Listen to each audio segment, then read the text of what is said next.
به ونتوكل عليه ونعوذ بالله من شرور أنفسنا ونعوذ بالله من شرور أنفسنا ونعوذ بالله من شرور أنفسنا ومن سيئات أعمالنا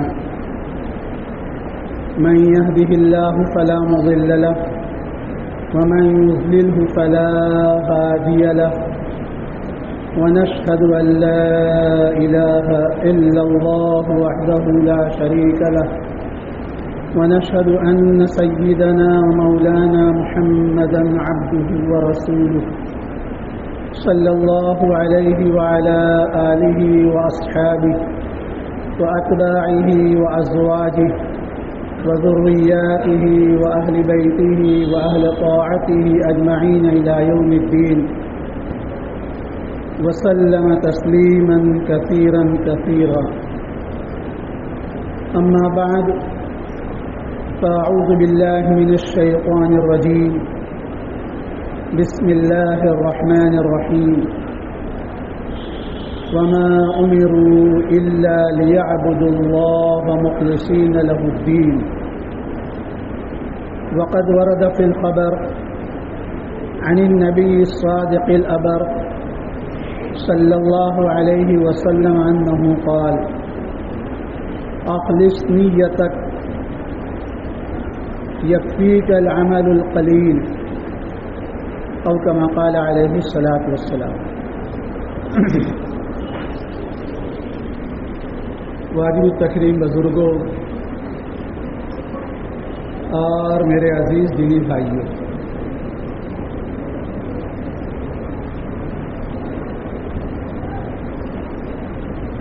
جس طرح شریعت کو مطلوب ظاہر کی صفائی، ظاہر کی پاکی ہے، کہا گیا الطہور شطر الایمان، پاکی آدھا ایمان ہے. پاکی کس کا نام ہے؟ ظاہری صفائی، ظاہری پاکی، اسی کا نام ہے، اسی کو فرمایا گیا یہ آدھا ایمان. تو جس طرح ایک انسان کا ظاہر پاک ہو، صاف ہو، یہ مطلوب شرعی ہے.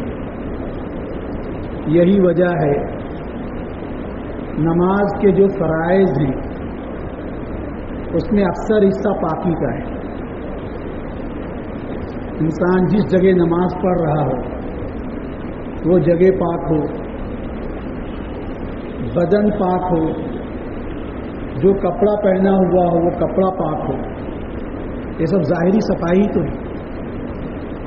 جس طرح ظاہری صفائی مطلوب ہے، انسان ظاہر میں پاک رہے، صاف رہے، اس سے کہیں زیادہ باطن کی صفائی بھی مطلوب ہے. باطن کی صفائی، انسان کا من چنگا ہو،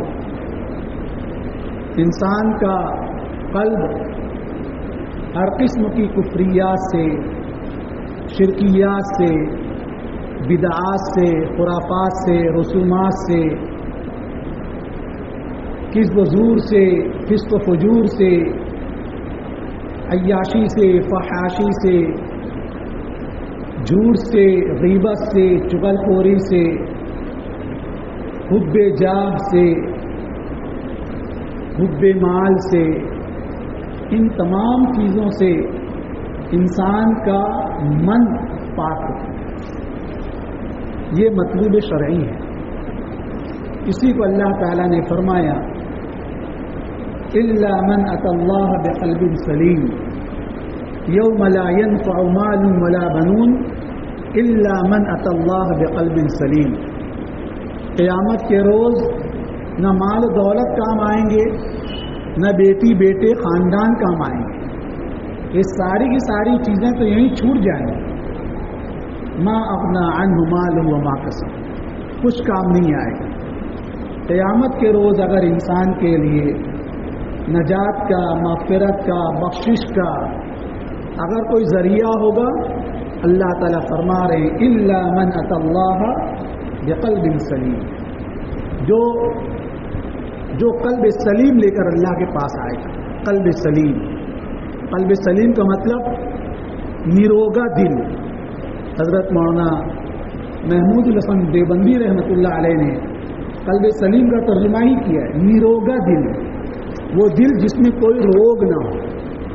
روگ سے مراد کیا ہے؟ یہ نہیں کہ اتنا بلاکیج ہے، اتنی نس بلاک ہو گئی، دل بڑا ہو گیا اور پمپنگ کم ہو رہی، یہ سب نہیں جی، بلکہ نیروگ دل سے مطلب یہ ہے کہ اس دل کے اندر اللہ ہوں میں اور بس، اللہ ہی کی محبت، اللہ کے علاوہ کسی اور کی محبت نہ ہو۔ اس دل کے اندر خواہشات، وساوس، شکوک، شبہات، گناہوں کے خیالات، گندے گندے خیالات، یہ تمام چیزوں سے دل صاف ہو، اسی کو کہا قلب سلیم، اسی کو کہا نیروگا دل، وہ دل جس میں کوئی روگ نہ ہو۔ میں پہلے یہ دعا کروں اللہ ہم سب کو یہ بھی سمجھا دے کہ جس طرح انسان ظاہری بیماریوں کا مریض ہوتا ہے، اسی طرح انسان باطنی بیماریوں کا بھی مریض ہوتا ہے۔ آج سب سے بڑا المیہ تو یہی ہے، وائے ناکامی متاع کار وہاں جاتا رہا، وائے ناکامی متاع کار وہاں جاتا رہا، کارواں کے دل سے احساس زیاں جاتا رہا۔ ابھی میں حضرت تھانوی رحمۃ اللہ علیہ کا ملفوظ دیکھ رہا تھا، حضرت نے مثال دی، حضرت نے فرمایا کہ اگر کوئی شخص کسی ظاہری مرض میں مبتلا ہو، خدا نہ کرے کوئی مبتلا ہو، اللہ سب کو صحت عطا فرمائے، شفاء کاملہ عطا فرمائے، شفاء عاجلہ عطا فرمائے، کہ کتنی بیماریاں ہیں، اللہ اکبر۔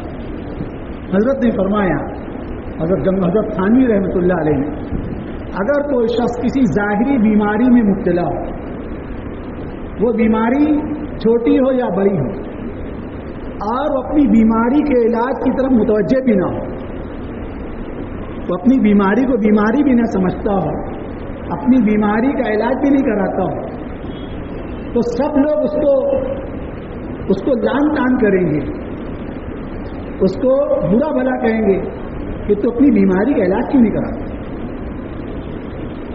ظاہری بیماری کے تو علاج کی فکر ہے، لیکن اس سے زیادہ اس بیمار پر افسوس ہے کہ جو بیمار ایک نہیں، بد زبانی، بد گمانی، بد نگاہی، جھوٹ، غیبت، چغلخوری، فسق و فجور، کذب و زور، عصیان و طغیان، کتنی بیماریوں مبتلا ہے اور اپنے آپ کو بیماری نہیں سمجھ رہا۔ اس بیمار کی کسی کو فکر نہیں، اس ظاہری بیمار کی ہر ایک کو فکر ہے۔ میں آیا، ہمارے ساتھی نے مجھ سے کہا کہ میں جا رہا ہوں، تھوڑا دوا کھا کر آتا ہوں۔ میں نے کہا خیریت؟ ابھی ہمت۔ میں نے کہا خیریت؟ بولے مولانا دعا کی 2-3 دن سے پتھری کا عارضہ ہو گیا، میرا دل متاثر ہو گیا۔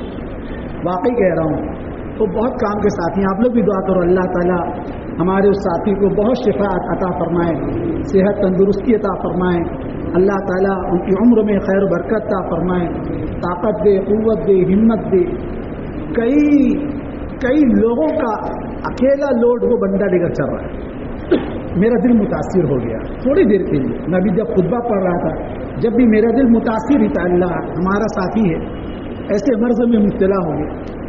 ظاہری بیماری میں اگر کوئی مبتلا ہو جائے تو ظاہری بیماری سے ہر کسی کو تاثر ہے، اور ہر کوئی چاہتا ہے کہ ہمارے بھائی یا ہماری بہن جلد سے جلد شفا یاب ہو جائے۔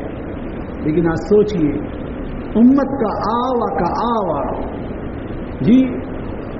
اول سے لے کر آخر تک، نیچے سے لے کر اوپر تک، ایک دو نہیں، اللہ اکبر، ہمتن داغ شد کنبا کجا نہیں، پورا جسم چھلنی ہے، ایک دو زخم نہیں، پورا بدن ہے چھلنی، ایک دو زخم نہیں، پورا بدن ہے زخمی، درد بیچارہ پریشان ہے کہ کہاں سے اٹھے، کتنی بیماری۔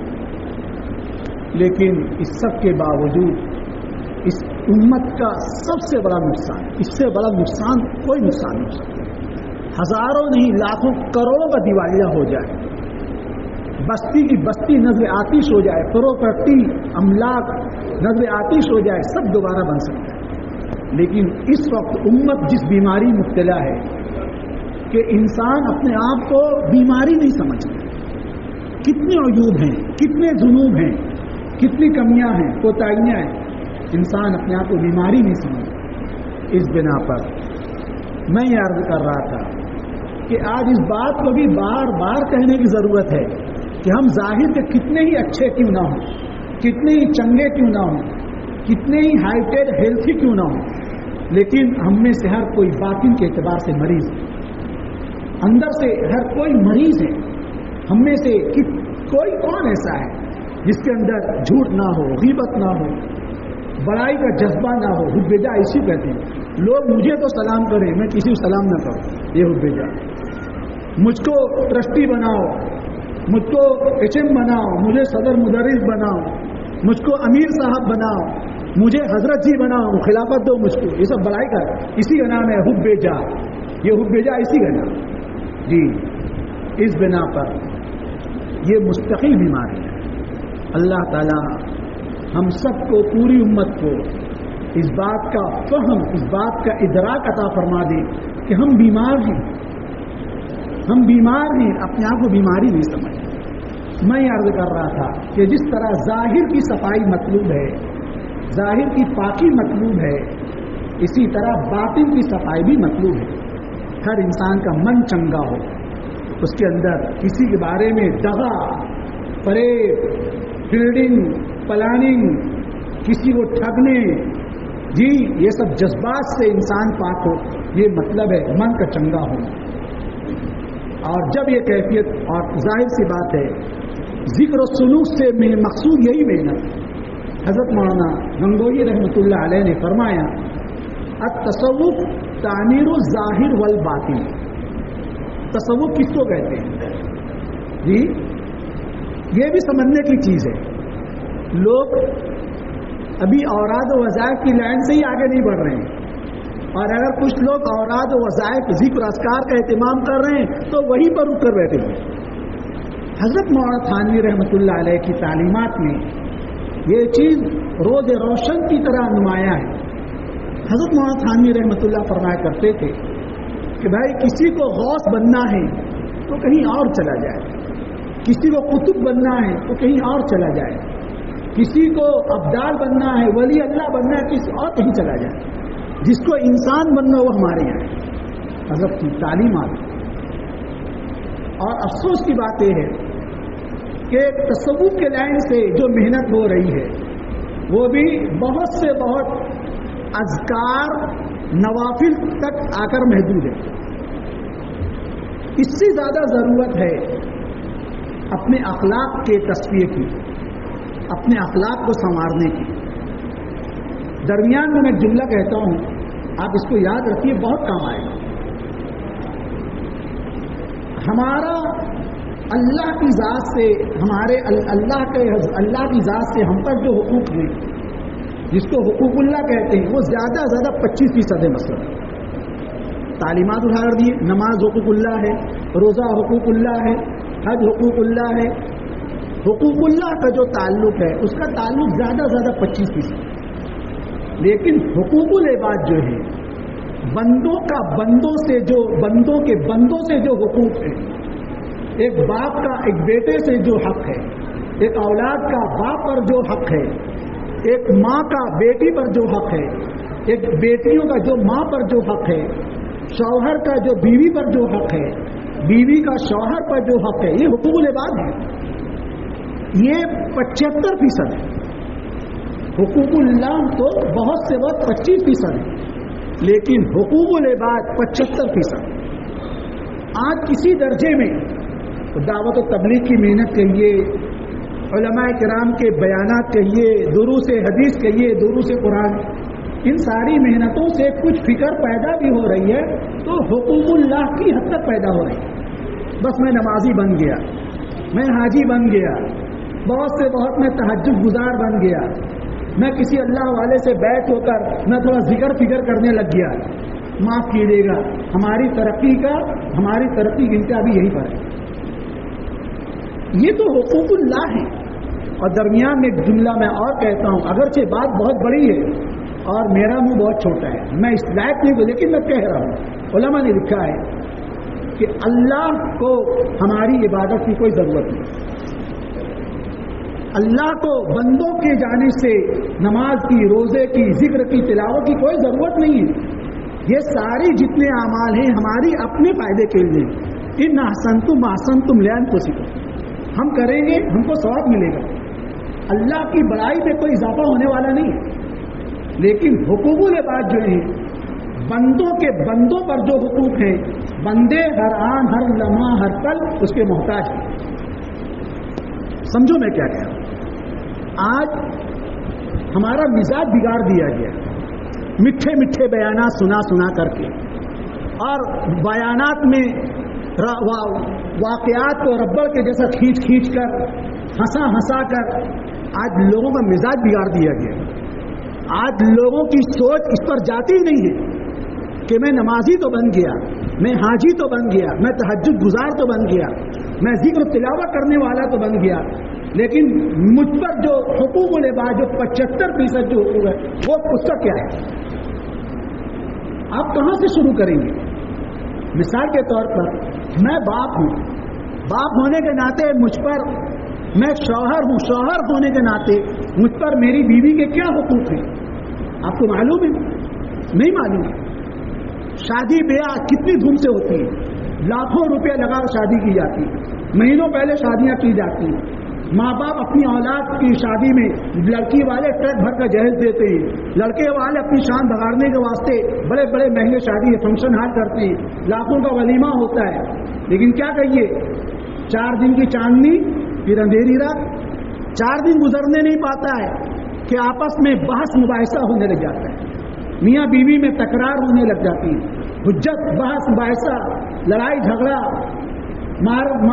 گالم گلوچ، یہاں تک کہ پھر لڑکی اپنے میکے غصہ ہو کر بیٹھ جاتی ہے۔ ارے ماں باپ کی نادانی ہے کہ لڑکی کو اپنے میکے میں ڈال دیتے ہیں۔ ہر ماں باپ کو یہ بات یاد رکھنا چاہیے کہ بیٹی ہمارے گھر کے لیے پیدا نہیں ہوئی ہے، میری دہلیز پر جو بہن ہے، جو بیٹی ہے، وہ میرے گھر کی نہیں ہے، وہ پرائے گھر کی امانت ہے۔ یہ ماں باپ کی غلطی ہے، معمولی باتوں پر اپنی بیٹیوں کو بٹھا لیتے ہیں۔ جی میں درمیان میں ایک بات بطور چیلنج سے کہنا چاہتا ہوں، آج کنواری لڑکیوں کو بھی پوچھنے والا نہیں، رشتوں کے لیے کتنی پریشان ہے آپ کو معلوم نہیں ہے؟ رشتے کے جو کام کرتے ہیں آپ ان سے پوچھئے، کنواری لڑکیوں کو بھی پوچھنے والا نہیں۔ مولانا صاحب ایک صاحب ہیں، وہ کہتے ہیں کہ میری لڑکی کے واسطے 110 جگہ سے زیادہ سے رشتہ آیا، 110، میں مسجد میں بیٹھ کے کہہ رہا ہوں، اور وہ کہنے والے بڑے حاجی، نمازی، متقی، پرہیزگار، ذاکر شاکر آدمی کہتے ہیں مولانا میری لڑکی کے واسطے 110 جگہ سے زیادہ سے لوگ آئے رشتے کے واسطے، لیکن کہیں رشتہ نہیں ہوا۔ یہ حال ہے تمہاری لڑکیوں کا۔ آپ اپنی بچیوں کو معمولی بات پر اپنے گھر روک کر مہیلا منڈل اور کورٹ کچہری کر کے آپ کیا چاہتے ہیں، آپ کیا سمجھتے ہیں؟ یہ آپ کی جیت ہے یا آپ کی ہار ہے؟ جو ماں باپ اپنی اولاد کو، اپنی بیٹیوں کو، اپنی بہنوں کو اپنے گھر پر بٹھا رہے ہیں، وہ ان کے ماضی سے کھلواڑ کر رہے ہیں۔ وہ ماں باپ اپنی اولاد کے خیر خواہ نہیں، دشمن ہیں۔ کیا کیا آپ نے؟ 2 سال 3 سال بیٹھی رہی، اس کے بعد آپ نے مہیلا منڈل سے آپ نے شروعات کیا، کورٹ کچہری پہنچا دیا، آخر وہ منحوس دن دیکھنا پڑا، 3 13 9 18 کا معاملہ ہوا، طلاق کی جیسی بری لعنت آ گئی۔ آپ کو معلوم ہے جب طلاق ہوتا ہے اہتز عرش الرحمان، اللہ کے سامنے عرش وہ حرکت میں آ جاتا ہے، معمولی بات ہے۔ اب معاملہ کیا ہوا؟ اب معاملہ یہ ہوا آپ نے کورٹ کچہری سے آپ نے طلاق لے لیا، کھوٹی لے لیا، لاکھوں روپیہ آپ نے ان سے لے لیا۔ آپ کیا سمجھتے ہیں یہ آپ اپنی بیٹی کو ہمیشہ اپنے گھر ہی رکھیں گے؟ اگلا کوئی رشتہ تلاش نہیں کریں گے اپنی بیٹی کے واسطے؟ آپ جب آئندہ اپنی بیٹی کے لیے کوئی رشتہ تلاش کریں گے تو وہ آپ کی بیٹی کا کیریئر پوچھیں گے، اس کا ماضی کیسا ہے، یہ پہلے کہاں بیاہی تھی، وہاں سے کیوں چھوٹی۔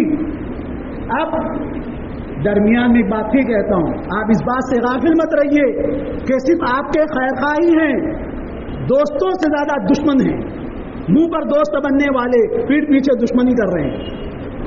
آپ کے پاس پڑوس میں جب پوچھوائی ہوگی کہ فلاں جگہ لڑکی بیٹھی ہے، کیوں بیٹھی، وہ بتلائیں گے ارے وہ خطرناک لوگ ہیں، کورٹ کچہری تک پہنچا دیا، ایسا کیا، تو کون پوچھے گا آپ کی بیٹی، بتلائیے تو۔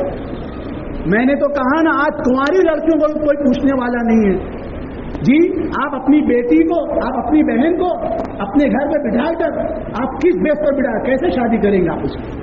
ایک ڈاکٹر نے مجھ سے کہا، بولے مولانا میں کوئی لائق فائق لڑکا تلاش کر رہا ہوں، اگر کوئی مجھے مناسب رشتہ مل جائے تو میں 2000 اسکوائر فٹ پر میں اس کو بلڈنگ بنا کر دے دوں گا، لیکن مجھے کوئی مناسب رشتہ نہیں مل رہا ہے۔ تمہاری لڑکیوں کو پوچھنے والا ہے، یہ ماں باپ اپنی جان پر اپنی اولادوں کے ساتھ دشمنی کر رہے ہیں، جو معمولی باتوں پر بٹھا کر کورٹ کچہری کر کے طلاق جیسی محبت لا رہے ہیں۔ کہاں سے شروعات کروں؟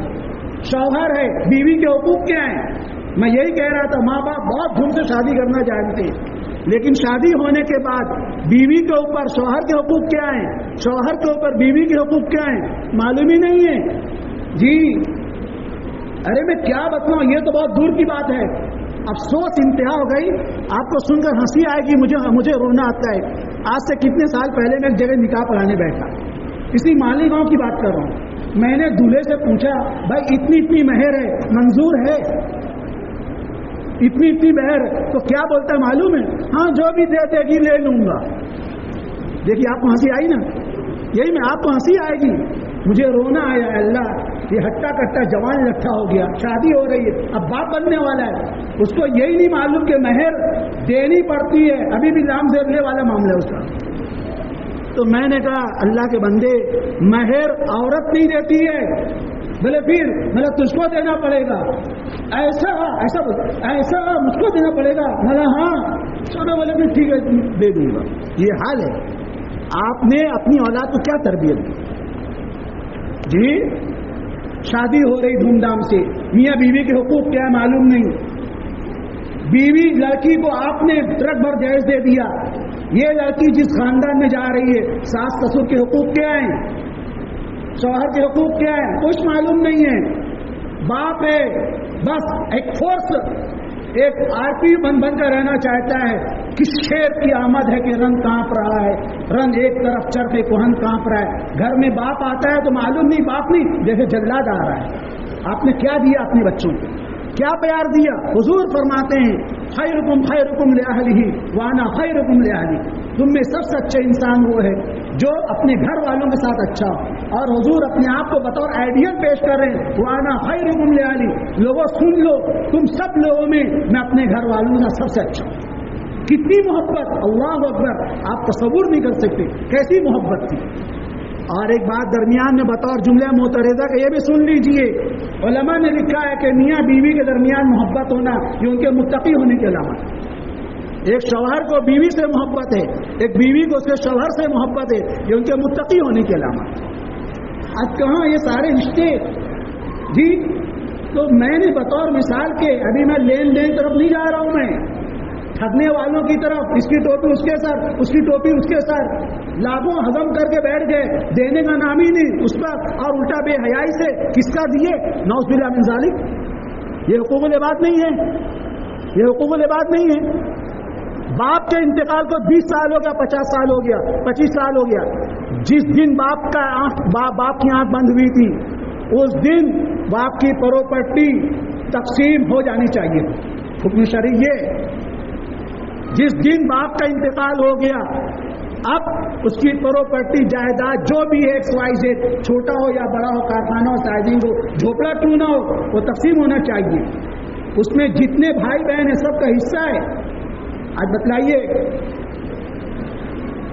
سالوں گزر جا رہے ہیں، مستحق جو بہن بھائی ہیں وہ بھیک مانگتے پھر رہے ہیں، لیکن جو چابرا ہے، جو سیانہ ہے، وہ پورے ماں باپ کی پوری دولت پر ناک بنا بیٹھا ہوا ہے جی۔ یہ حقوق العباد نہیں ہے، قرآن کریم نے کہا ان الذین یاکلون اموال الیتامی ظلما انما یاکلون فی بطونہم نارا، جو لوگ یتیموں کا مال ناحق کھاتے ہیں وہ اپنے پیٹ میں آگ بھر رہے ہیں۔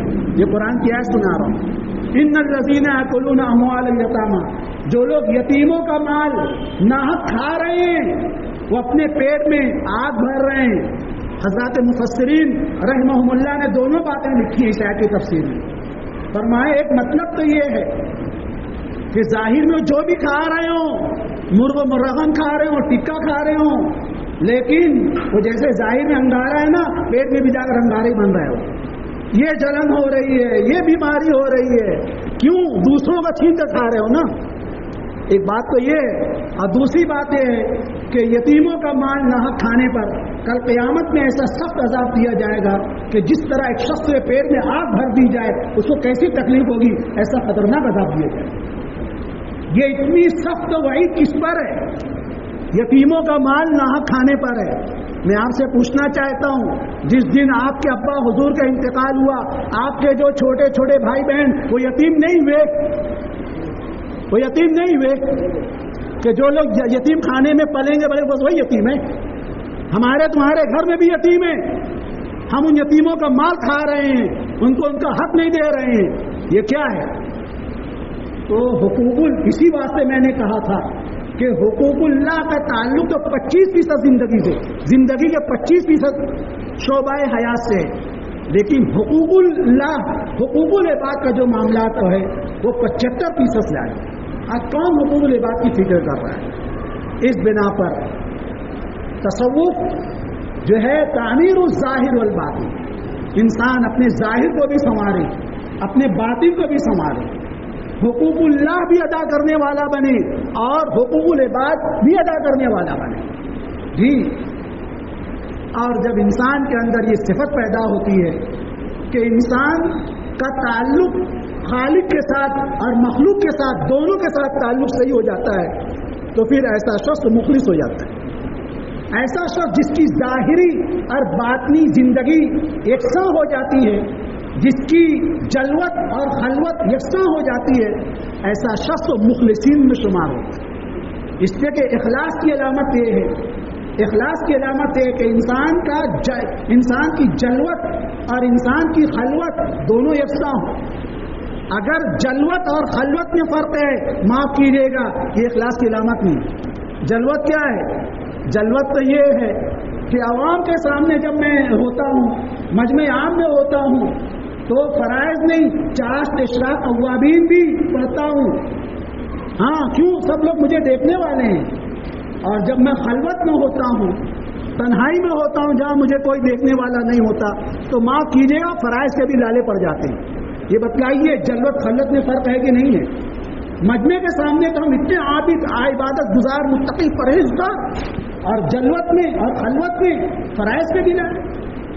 جلوت میں تو بات بات پر انشاءاللہ، ماشاءاللہ، سبحان اللہ، اور خلوت یہ ہے بات بات پر گالی، بات بات پر ماں بہن۔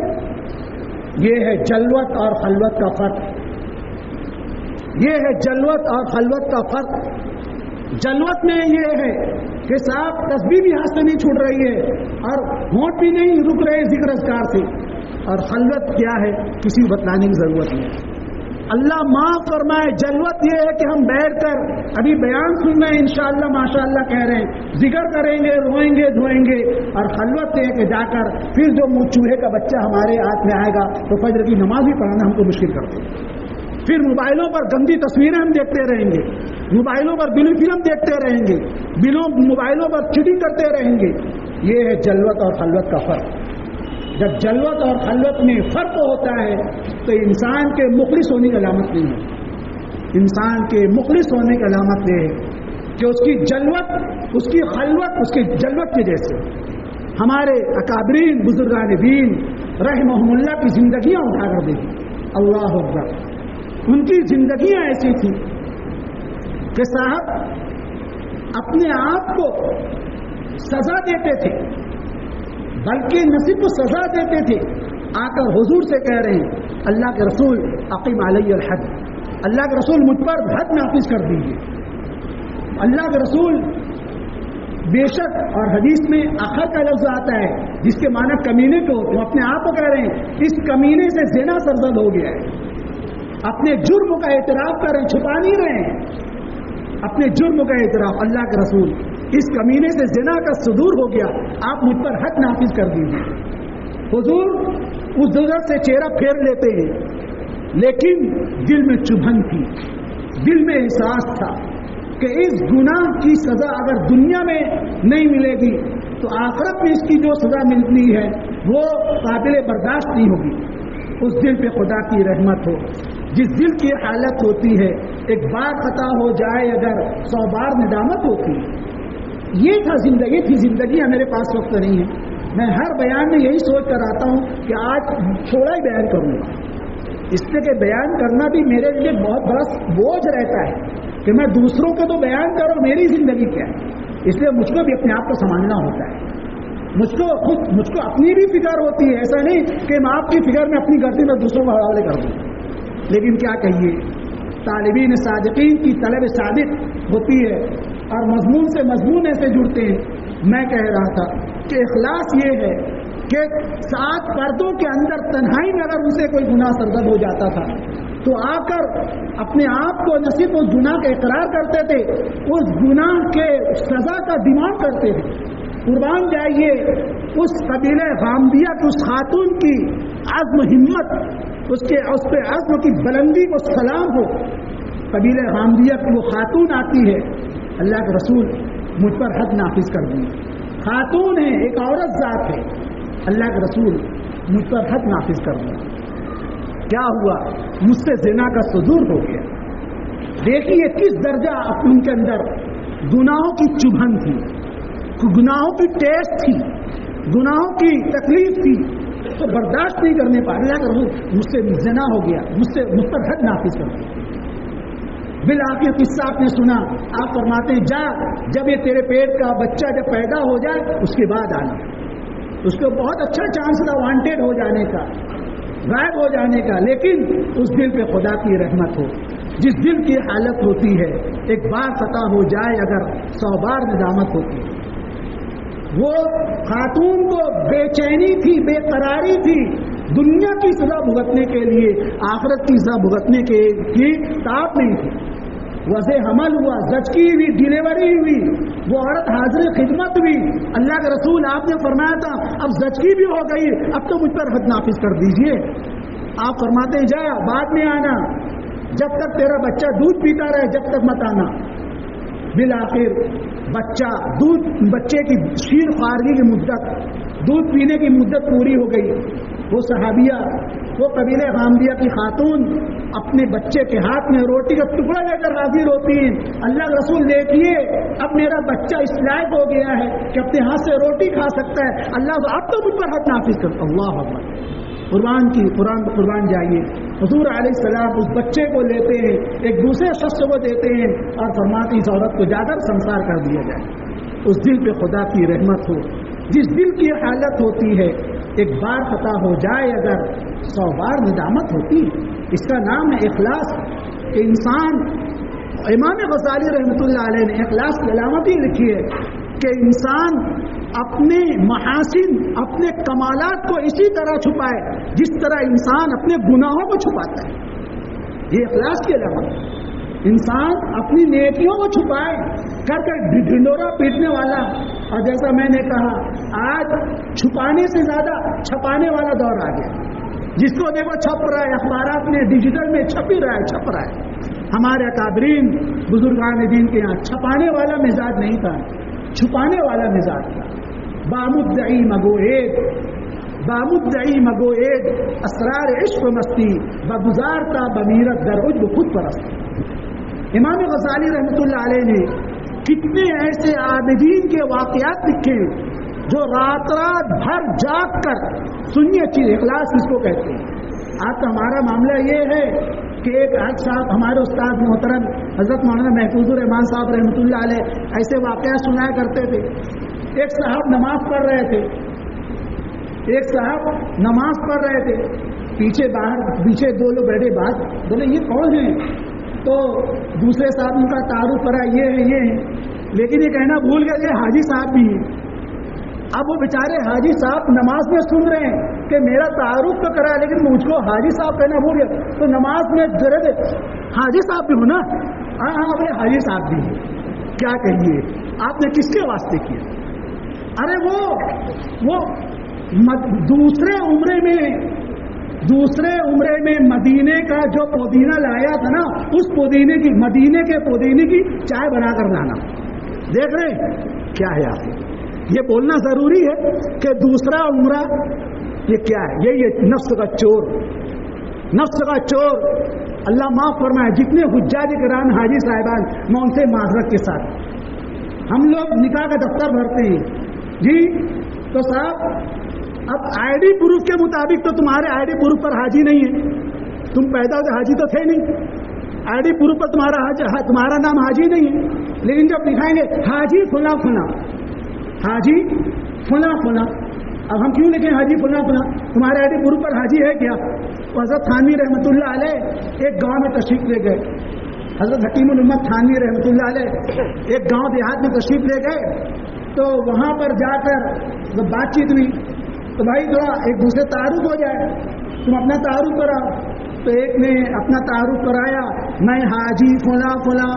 دوسرے نے تعارف کرایا, میں تھانے دار اور جاگیردار اور حاجی فلاں فلاں. سب نے اپنا تعارف کرایا. بولے مولوی تو بھی تو اپنا تعارف کرا دے. وہ دیہاتیوں کی زبان, بولے مولوی تو بھی تو تیرا تعارف کرا, تو کون ہوئے؟ تب حضرت تھانوی تھے. حضرت نے فرمایا بھائی دیکھو, میں نمازی, میں حاجی, میں ذاکر, میں تہجد گزار, میں شب بیدار, میں روزے دار, میں فلاں فلاں فلاں اشرف علی تھانوی. سمجھے نہیں سمجھے جی. اب وہ دیہاتی لوگ بفر گئے, یہ کون سی بات ہے؟ تو نے اپنے آپ کو اتنا لمبا چوڑا بولا, میں حاجی بھی, نمازی بھی, ذاکر بھی, تہجد گزار بھی, یہ بھی, اتنا سارا بولنے کیا ضرورت تھی؟ حضرت تھانوی نے فرمایا بھائی رک جاؤ, یہ بتلاؤ تم نے زندگی میں حج کتنی مرتبہ کیا؟ بولے ایک مرتبہ. بولے تم نے؟ بولے ایک مرتبہ. بولے تم نے؟ بولے ایک مرتبہ. حضرت نے فرمایا جب تم لوگوں نے ایک ایک مرتبہ حج کرنے کی بنیاد پر اپنے آپ کو حاجی کہلاوے, تو میں تو زندگی بھر نماز پڑھ رہا ہوں نا, میں اپنے آپ کو نمازی کیوں نہ کہلاؤں؟ میں تو ہر سال روزہ رکھتا ہوں نا, میں اپنے آپ کو روزے دار کیوں نہ کہلاؤں؟ میں تو روز تہجد پڑھتا ہوں, میں تہجد گزار کیوں نہ کہہ رہا ہوں؟ بس ان کی عقل درست ہو گئی, ٹیٹ فور ٹیٹ. اور ایک بات علماء نے بہت عجیب لکھی ہے, میں حجاج کرام کے ساتھ معذرت کے ساتھ کہہ رہا ہوں, اپنے نفس کی اصلاح کی نیت سے سنیے. اب بہت عجیب بات لکھی, میں سمجھتا ہوں اس سے زیادہ, سونے سے زیادہ لکھی جانے والی بات اخلاص کے باب میں نے کہیں نہیں سنی. علماء نے لکھا ہے کہ دیکھو, ہر عبادت زندگی میں بار بار عبادت کے کرنے کا موقع ملتا ہے. نماز دن میں سے 5 مرتبہ بار بار پڑھنے کا موقع ملتا ہے. روزہ ہر سال رکھنے کا موقع ملتا ہے. ہر عبادت میں تکرار ہے, ہر عبادت کو یکے بعد دیگرے بار بار کرنے کا موقع ملتا ہے. اگر ایک مرتبہ میں اخلاص نہیں پیدا ہوا, دوسری مرتبہ میں اخلاص پیدا ہو جائے گا, دوسری مرتبہ میں اخلاص نہیں پیدا ہوا, تیسری مرتبہ میں اخلاص پیدا ہو جائے گا. لیکن حج تو جی ون ٹائم ان لائف, پوری زندگی میں ایک مرتبہ حج کیا, اس میں بھی اگر اخلاص نہیں پیدا ہوا, تب دوسرا حج کہاں پر ہوگا؟ دوسرے حج کا موقع کہاں ملے؟ اس کے لیے امام غزالی رحمۃ اللہ علیہ نے لکھا ہے کہ ہم نے کتنے ہی ایسے مخلصین کو دیکھا ہے جو رات بھر جاگتے تھے, رات بھر جاگ کر عبادت کرتے تھے, لیکن صبح ہوتی تھی تو مجمع عام میں آ کر اپنی آنکھوں کو اس طرح مینچتے ہوئے, اس طرح اپنی آنکھوں کو ملتے ہوئے آتے تھے جیسے رات بھر سو اٹھ کر آئے. یہ کیا تھا؟ یہ ان کا اخلاص تھا. حالانکہ رات بھر جاگ کر عبادت کیے, لیکن ان کا اخلاص یہ تھا, مجمع عام کے سامنے جب آتے تھے تو اس طرح اپنی آنکھوں کو ملتے ہوئے چہرہ مساف کرتے جیسے ابھی بستر سے ہو کر چلے آ رہے. یہ کیا تھا؟ یہ ان کا اخلاص تھا. لکھا ہے کہ کتنے ایسے اکابرین بزرگان دین جو مستقل روزے پر روزہ رکھتے تھے, لیکن جب مجمع میں آتے تھے تو اپنے ہونٹوں پر گھی وغیرہ لگا کر آتے تھے تاکہ ہمارے ہونٹوں کی پپڑیاں دیکھ کر بھی کسی کو احساس نہ ہونے پائے کہ ہاں یہ روزے دار ہے۔ یہ تھا ان کے عمل کا اخفا، اسی کا نام ہے اخلاص۔ میں کہہ رہا تھا میرے بھائیوں کہ جب ظاہر اور باطن یکساں ہو، جلوت اور خلوت یکساں ہو تو اس کا نام ہے اخلاص۔ اور اگر یہ نہیں ہے تو پھر انسان کے اندر اخلاص نہیں۔ اخلاص کی علامت یہ ہے کہ مادح اور ذام برابر ہو۔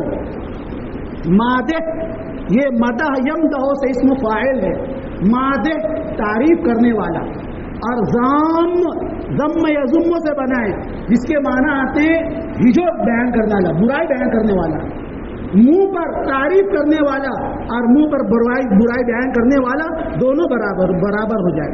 حضرت حاجی امداد اللہ مہاجر مکی رحمۃ اللہ علیہ نے اپنے مرید خاص، اپنے مسترشد خاص حضرت مولانا گنگوہی رحمۃ اللہ علیہ کو خط لکھا۔ آپ نے پیغام بھیجا کہ بہت سارے مریدین کے خطوط آتے ہیں، ان کے احوال و قوائف، اور یہ بات بھی ضروری ہے کیوں بیعت ہوئے معلوم ہی نہیں۔ وہی بات جو میں اس سے پہلے کہا تھا کہ جب تک مرید کو ہم بیعت نہیں کرتے تو مرید جو ہے شیخ کو ڈھونڈتا ہے، حضرت کب ملیں گے، حضرت کب ملیں گے، حضرت سے بیعت ہونے کا ہے۔ اور جب مرید کو بیعت کر لو تو پھر اب مرید ہم کو نہیں ڈھونڈتا، ہم مرید کو ڈھونڈتے ہیں۔ ہمارا مرید کہاں گیا، ارے ہمارا لاڈلا مرید کہاں بھاگ گیا، اب بھگڑا ہے بولو، بھگڑا بولو، بھاگنا تو نہیں ہو۔ یہ حال ہے جی، کیا ہے مذاق، یہی ہے تصوف، یہی ہے پیری مریدی۔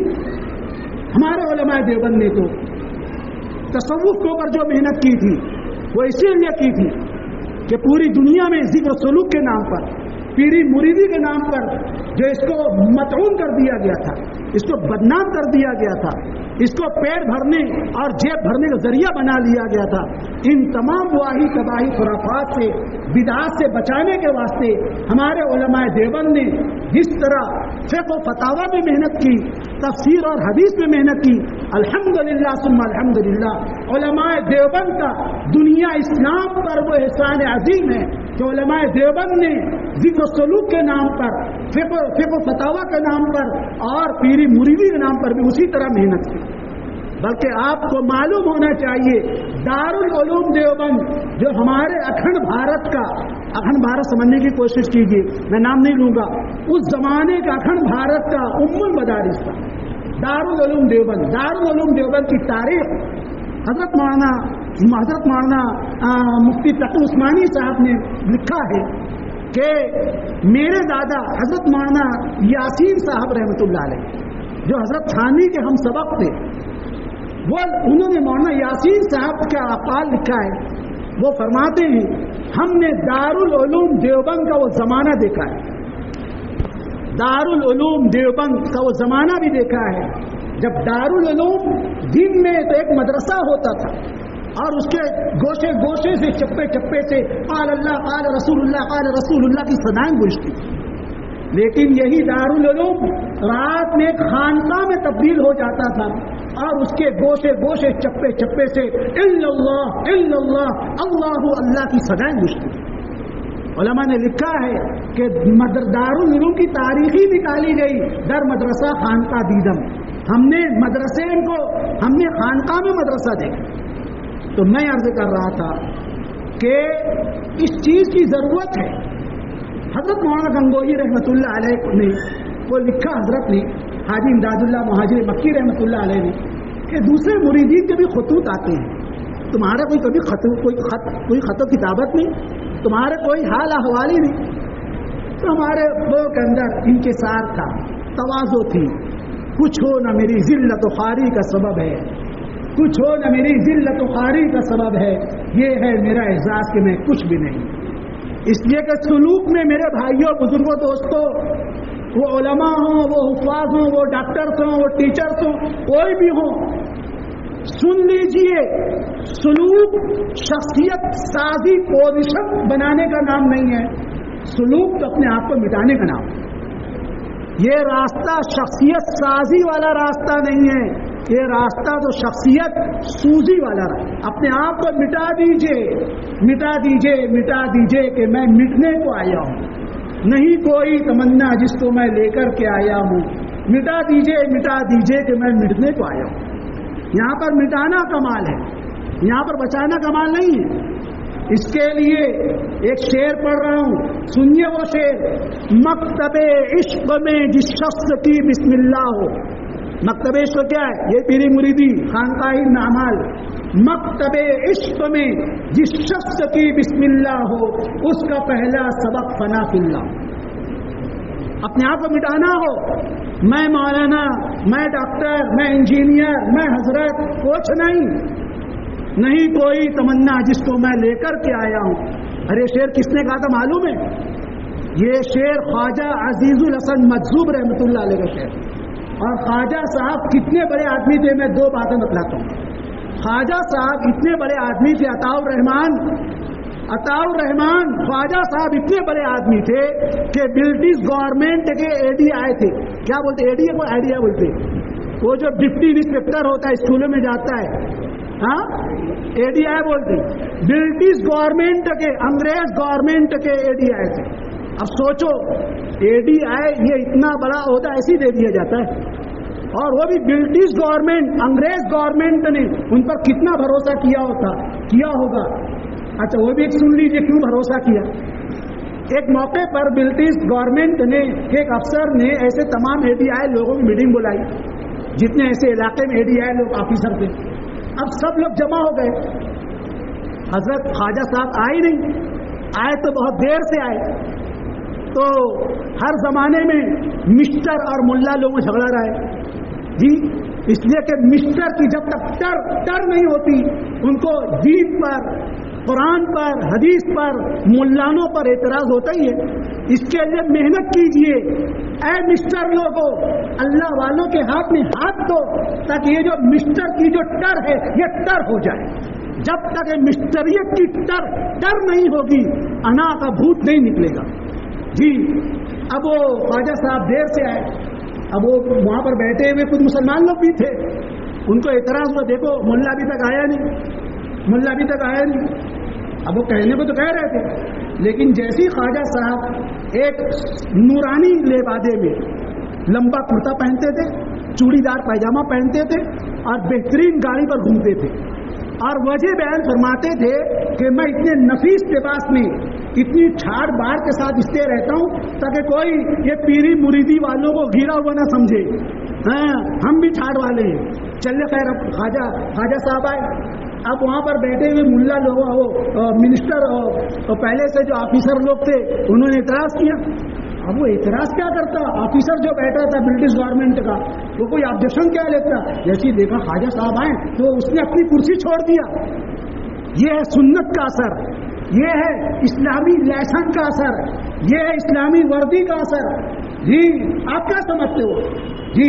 جیسے خواجہ صاحب آئے، اس برٹش گورنمنٹ کے آفیسر نے اپنی کرسی چھوڑ دیا اور آگے بڑھ کر ان کا ہاتھ ملایا، ان کے ہاتھ نہ ملے۔ بعد میں کسی نے اس سے اعتراض کہا کہ تم بھی عجیب آدمی ہو، ایک تو لیٹ آئے، تم نے ہم سے آبجیکشن نہیں لیا جی، اور تم نے ان کا پرتپاک استقبال کیا، ویلکم کا۔ تو اس نے کہا بولے چپ رہو، جو بات میں دیکھ رہا ہوں وہ تم کو نہیں معلوم۔ خیر بعد میں لوگوں نے تم بتلاؤ تم نے خواجہ صاحب کے اندر کیا دیکھا؟ خواجہ صاحب کے اندر، خواجہ عزیز الحسن مجذوب کے اندر تم نے کیا دیکھا جو تم نے ان کے استقبال کے واسطے کھڑے ہو گئے، اس کا پرتپاک استقبال کیا؟ تو اس برٹش گورنمنٹ کے اعلیٰ افسر نے جو بیان کیا تو میں آپ کو، اس نے کہا کہ ہم یہ دیکھتے ہیں کہ یہ شخص ہماری سروس کا ایماندار اور امانت دار آدمی ہے۔ بولے آپ کا ایسا کیا پروف ہے کہ وہ آپ کی سروس کا ایماندار امانت دار ہے؟ بولے اس کا اندازہ اس سے ہے کہ جو شخص اپنے دین کا، اپنے دھرم کا، اپنے مذہب کا پکا ہوگا وہ ہمارا بھی پکا ہوگا۔ تو چلیے خیر بات آگے چلتی، میں بہت دور چلا گیا۔ میں کہہ رہا تھا یہ شعر خواجہ صاحب نے پڑھا تھا، کون سا؟ مٹا دیجئے کہ میں، خواجہ صاحب ایک طرف تو برٹش گورنمنٹ ایک اے ڈی آئی ہیں اتنے بڑے عہدے پر، اور دوسری بات میں بتانا چاہتا ہوں حضرت تھانی نے ان کو ایسا مانجھا تھا کہ حضرت تھانی رحمۃ اللہ علیہ کے وصال کے بعد اس وقت کے بڑے بڑے علماء حضرت خواجہ صاحب سے منسلک ہوئے، یہ مقام تھا۔ اب خواجہ صاحب حضرت تھانی کے دربار میں پہنچے اور تھانوی دربار اصولی دربار تھا. تھانوی دربار اصولی دربار، فضولی دربار نہیں. کہاں ہے وہ؟ ایسا کام کی بات کرو. یہ اصول خواجہ صاحب کے یہاں اصول تھا. کیوں آئے ہو لکھ کر دو، کیا کام سے آئے لکھ کر دو. یہ اصول تھا. حضرت تھانوی اصولی آدمی تھے، فضولی نہیں تھے. خواجہ صاحب نے شعر لکھ کر پیش کر دیا، نہیں کوئی تمنا جس کو میں لے کر کے آیا ہوں، مٹا دیجئے کہ میں مٹنے کو آیا ہوں.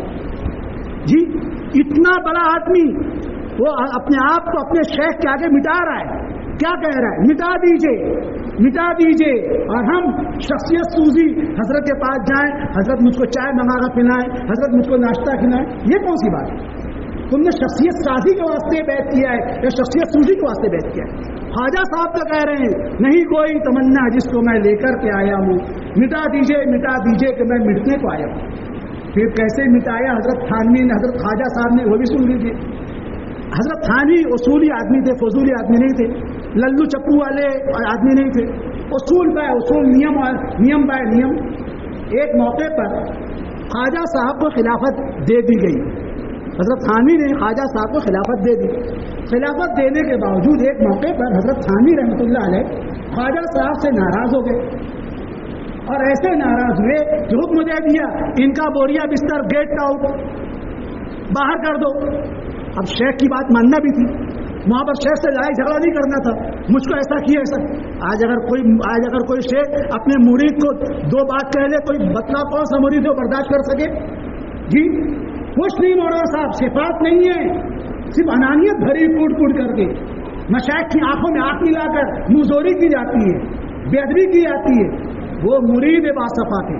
خواجہ صاحب ان کا بوریا بستر باہر نکال دو. حضرت تھانوی کا اصول میں ہوا. وہ ایسے مطیع فرما بردار تھے کہ حضرت تھانوی کے ارشاد کی وجہ سے اپنا بوریا بستر لیا اور خانقاہ سے باہر جا کر بیٹھ گئے. چلے بھی گئے، لڑائی جھگڑا نہیں کیا، تیری میری بھی نہیں کیا. اپنا بوریا بستر لیا اور تھانوی دربار کے باہر جا کر بیٹھ گئے.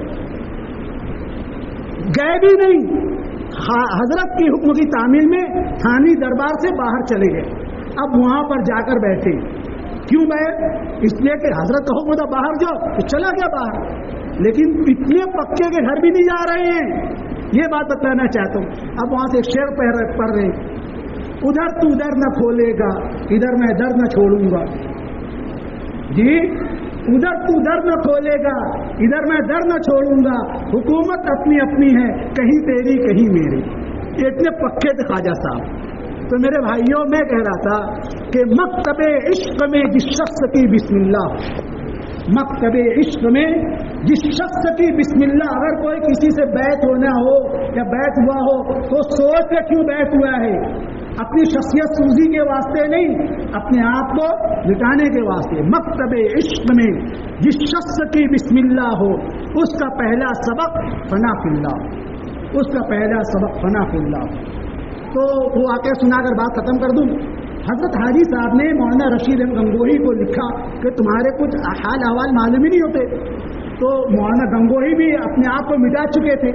جی تو حضرت نے فرمایا، حضرت احوال تو وہ بیان کرے جس کے کچھ احوال ہو. کچھ یہاں تو اس غریب کا معاملہ سراسر بے حال ہے، کچھ حال ہی نہیں تو کیا بیان کرو. یہ دیکھیے یہ بڑوں کا بڑا پن. جی احوال تو وہ بیان کرے جس کے کچھ حالات ہوں. یہ کیا بیان کرے جس کا حال بے حال ہو. کچھ حال ہے ہی نہیں، بے حال ہی حال ہے. اللہ اکبر. پھر لکھا البتہ آپ کی جوتیاں سیدھی کرنے کے بدلے برکت سے 3 باتیں مجھے حاصل ہو گئی. اس میں سے ایک بات مجھے عرض کرنا. میں کہہ رہا تھا اخلاص کی علامت یہ ہے کہ منہ پر تعریف کرنے والا اور منہ پر گالی دینے والا دونوں برابر ہو جائیں. یہ اخلاص کی علامت.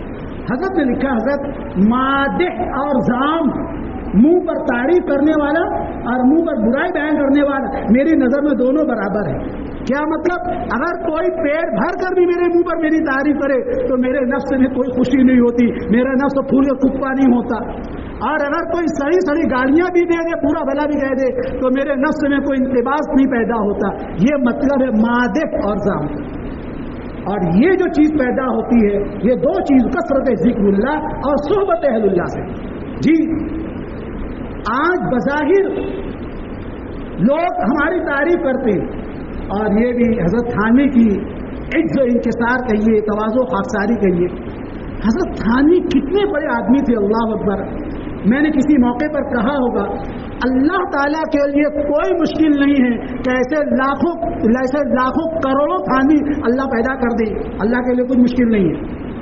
لیکن عالم اسباب میں اب ایسا کوئی تھانوی بننا بظاہر بہت مشکل ہے.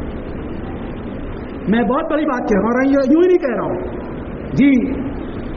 آپ اگر مجھ سے پوچھیں کہ میں ثابت بھی کروں کیوں کہہ رہا ہوں، حضرت تھانوی رحمۃ اللہ علیہ کے اندر کیسا تواضع تھا، کیسا انکسار تھا، کیسے خاکساری تھی. دیکھیے میں اس واقعے کو بیان کرنے سے پہلے ایک بات بیان کر دوں. اپنے آپ لوگوں کو برا آپ لوگ سمجھانے واسطے ہوتا یہ ہے، کوئی بڑے عالم صاحب آئے ہیں، کوئی بڑے حضرت آئے ہیں. اب بڑے حضرت آئے، بڑے عالم، تو آپ ان سے مسافہ لیجئے نا. لوگ کیا کرتے ہیں، لوگ مجھ سے مسافہ لینے جاتے ہیں. یہ بات مجھے بالکل ناگوار ہوتی ہے. میں بالکل پسند نہیں کرتا کہ دوسروں کے ہوتے کوئی مجھ کو بڑھائی دے. جی میں اکثر و بیشتر یا تو دونوں ہاتھ جیب میں ڈال لیتا ہوں یا صاف پھینک جاؤ. آپ لوگوں کو اس کی وجہ بیان کر دے رہا ہوں. آپ لوگ اگر ایسی غلطی کریں گے اور میں آپ کو بولوں گا نہیں مجھ سے مسافہ مت لو، تو آپ لوگ برا نہ مانیں میری بات کو. کیوں؟ میں اتنا پہنچا ہوا نہیں ہوں، میرا نفس اتنا مرا نہیں ہے کہ آپ لوگ مجھ سے مسافہ لیں اور میرا نفس پھولو پھپا نہ ہو. اب حضرت تھانوی کے بات سنیے، حضرت تھانوی کا نفس کیسا مرا ہوا تھا. حضرت تھانوی رحمۃ اللہ علیہ فرماتے ہیں کہ عموماً مجمع عام میں جب لوگ مسافہ لے رہے ہوتے ہیں، جیسے ابھی آپ لوگ مسافہ لیں گے، حالانکہ ابھی بھی مسافہ لینے کو میں برداشت میں گوارا نہیں کرتا، لیکن اگر یہاں پر نہیں لوں گا تو میں جہاں وہاں پر مجھ سے مسافہ لیتے ہیں. تو یہ بھی حضرت تھانوی کا اصول ہے کہ لوگوں کو تکلیف دینے سے پہلے خود تکلیف برداشت کرنا ہے.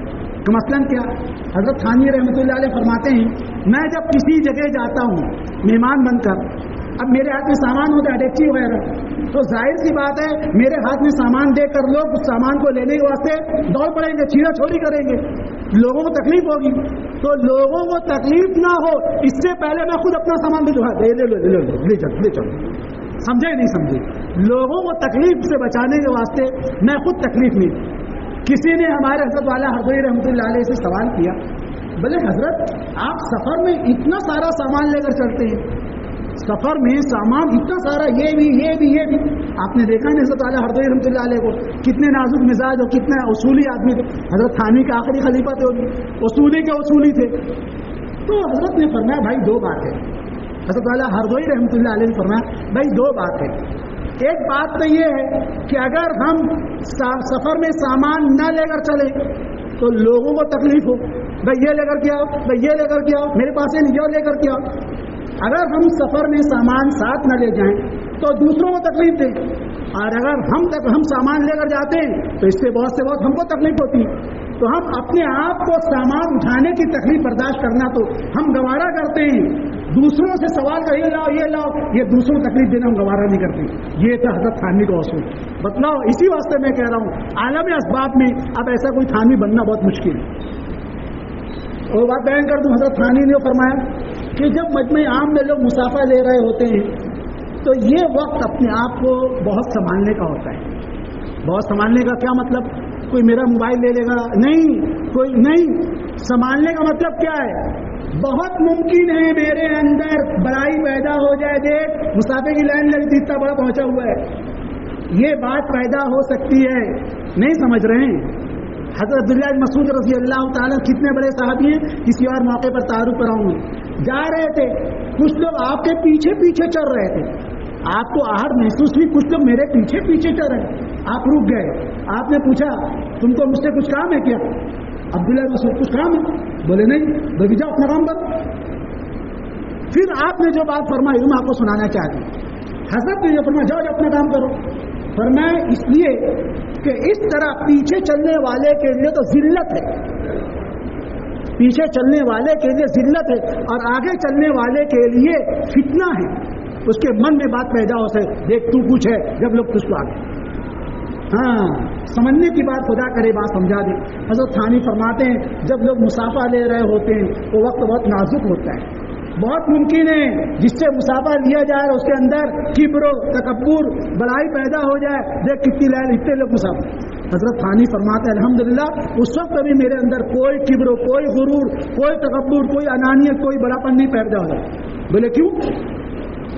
حضرت نے فرمایا کہ اس لیے کہ جب لوگ مجھ سے مسافہ لے رہے ہوتے ہیں تو میں یہ سوچ کر مسافہ نہیں لیتا ہوں کہ میں سب سے بڑا مولانا ہوں, میں سب سے بڑا افضل انسان ہوں, بلکہ میں یہ سوچ کر مسافہ لیتا ہوں کہ میں سب سے زیادہ گنہگار ہوں. دیکھیے حضرت ثانی کی نفس کیا کسر نفسی. میں یہ سوچ کر مسافہ لیتا ہوں. جب جو لوگ سمجھنا تو میرے طرف دیکھیں. اب آپ ہی لوگ نہیں دیکھ لیے تو مجمع کیا سمجھے گا. جی میں 12ویں کا سلیبس میں 4th 5th والوں کو سنا ہوں, ایسا لگ رہا ہے مجھے. کچھ سمجھ نہ آ جائے خدا کرے, کچھ نہ سمجھے خدا کرے کوئی. تو حضرت ثانی نے فرمایا کہ جب لوگ مجھ سے مسافہ لے رہے ہوتے ہیں تو میں یہ سمجھ کر مسافہ نہیں لیتا کہ میں سب سے زیادہ پہنچا ہوا ہوں, بلکہ میں سمجھتا ہوں میں سب سے زیادہ گنہگار ہوں. اور یہ جتنے لوگ مجھ سے مسافہ لے رہے ہیں یہ سب مجھ سے افضل ہیں. خدا جانے ان میں سے کس کے ہاتھ میں میرا ہاتھ پہنچ جائے اور اس کی برکت سے, اس سے مسافر کی برکت سے اللہ میری مغفرت فرما دے, یہ سوچ کر میں مسافر. یہ حضرت ثانی کی نفس ہے کسی کے اندر اتنا تواضع اتنا انکسار. تو میں کہہ رہا تھا کہ مادہ اور زام برابر ہو گئے. ایک بزرگ کہیں جا رہے تھے, عباسی بستانی رحمۃ اللہ علیہ کہیں جا رہے تھے, دیکھا 2 لوگ آپس میں جھگڑا کر رہے ہیں. ایک دوسرے خبردار اگر مجھ کو ایک بات بولے گا نا تو میں تم کو 50 بات بولوں گا. عباسی بستانی رک گئے. اے بھائی سن تو مجھے ایک بات نہیں 60 بات کہہ لے, میں انشاءاللہ جواب میں تجھ کو ایک بات بھی نہیں کہوں گا. یہ ہوتے ہیں جن کا نفس مرا ہوا. ایک بزرگ کہیں سے جا رہے تھے, راستے کے اوپر تو وہ راستے میں کسی نے اوپر سے آگ پھینکا. میں نے کہتا ہوں پھینکا بھائی, پھینکنے ڈالا, اتفاق سے ان بزرگ کے سر پر آ گئے. اب ہم تم ہوتے تو کیا کرتے, لڑنے مرنے تیار ہو جاتے. لیکن دیکھیے اللہ والوں کی نفس کیسے مرا ہوا ہوتا ہے اور کیسے بے نفس لوگ ہوتے ہیں. اب جب دیکھا کہ میرے سر پر گرم راکھ آ کر پڑی ہے تو کہنے لگے کہ بھائی اللہ نے اتنے ہی پر معاملہ سلٹا دیا کہ راکھ پھینکی, ورنہ ہم تو اپنے گناہوں کی وجہ سے سدا گناہ گار ہیں کہ ہمارے سروں پر آگ نہیں, ہمارے سروں پر راکھ نہیں, ہمارے سروں پر آگ برسا دی جاتی. یہ ہوتے ہیں وہ بے نفس لوگ اور یہ ان کے مخلصین کی علامت ہوتی ہے. یہ اور بات ہے کہ تنہا نہ چل سکو گے محبت کی راہ میں, تنہا نہ چل سکو گے محبت کی راہ میں. میں جا رہا ہوں آپ میرے ساتھ آئیے. جب تک بکے نہ تھے تو کوئی پوچھتا نہ تھا, تو نے خرید کر ہمیں انمول کر دیا. یہ متاع گرام آیا, یہ ظاہری اخلاق, یہ باطنی اوصاف, یہ نفس کا مر جانا, یہ عجب و کبر و خود پسندی کا ختم ہو جانا, یہ اپنے اندر چھوٹا پن پیدا ہونا, یہ تمام کے تمام اوصاف, یہ تمام کے تمام اوصاف جمیلہ, اخلاق حمیدہ گھر بیٹھے حاصل نہیں ہوتے ہیں. اپنے آپ کو کسی نہ کسی کے حوالے کرنا پڑتا ہے. جب تک بکے نہ تھے تو کوئی پوچھتا نہ تھا, تو نے خرید کر ہمیں انمول کر دیا. سنت اللہ ہمیشہ سے یہی ہے کہ جب انسان اپنے آپ کو طالب بنا کر کسی کے حوالے کر دیتا ہے, اس طرح جس طرح مریض اپنے آپ کو ڈاکٹر کے حوالے کر دیتا ہے, تو پھر جس طرح ڈاکٹر اس کو کاٹ کر پھاڑ کر آپریشن کر کے اس کو اچھا کرتا ہے, اللہ والے یہ معالج روحانی ہوتے ہیں, یہ روحانی معالج ہوتے ہیں. جب کوئی اپنے آپ کو محتاج بنا کر, محتاج سمجھ کر کسی اللہ والے کے پاس جاتا ہے, ان سے سچا تعلق پیدا کرتا ہے, تو پھر اللہ تعالیٰ ان صادق طالبین صادقین کی طلب صادق کی لاج رکھتے ہوئے اللہ تعالیٰ ان بندوں کی ظاہری اور باطنی اصلاح کا, رشد ہدایت کا انتظام فرما دیتے ہیں. اس کے لیے انسان محتاج ہے کہ اپنے وقت میں, اپنے زمانے میں, اپنے علاقوں میں کسی نہ کسی صاحب نسبت اللہ والے کی صحبت میں رہنے کا اہتمام کرے, اس کی صحبت میں آنے جانے کا اہتمام کرے. اور دوسری چیز یہ ہے کہ انسان کثرت ذکر کا اہتمام کرے, جتنا بھی ہو سکے صبح شام جو بھی ہو سکے, نہیں 4 نہیں 5 تسبیحات, 3 تسبیحات, نہیں 100 مرتبہ, 50 جو بھی بن سکے کچھ نہ کچھ ذکر اذکار کا اہتمام کرنا چاہیے. یہ 2 چیزیں ہیں, ایک صحبت اہل اللہ اور دوسرے کثرت ذکر اللہ. یہ 2 چیزیں ہیں جس کے ذریعے سے انسان بنتا ہے. جس کے ذریعے سے انسان کے اندر انسانی کمالات پیدا ہوتے ہیں، جس کے ذریعے سے انسان کے اندر خدا کا ڈر خوف پیدا ہوتا ہے، جس کے ذریعے سے انسان کے اندر سنت نبوی اور عشق رسول کا جذبہ پیدا ہوتا ہے، جس کے ذریعے سے انسان اللہ کے حکم کے آگے اپنے آپ کو نچھاور کر دینے والا بنتا ہے۔ اللہ تعالی ہم سب کو عمل کی توفیق عطا فرمائے۔ تھوڑی دیر ہم اللہ کر لیں، اس کے بعد وقت زیادہ ہو گیا، جتنی تسبیح ہوگی اتنی ذکر ہوگا، اس کے بعد دعا ہوگی۔ درود شریف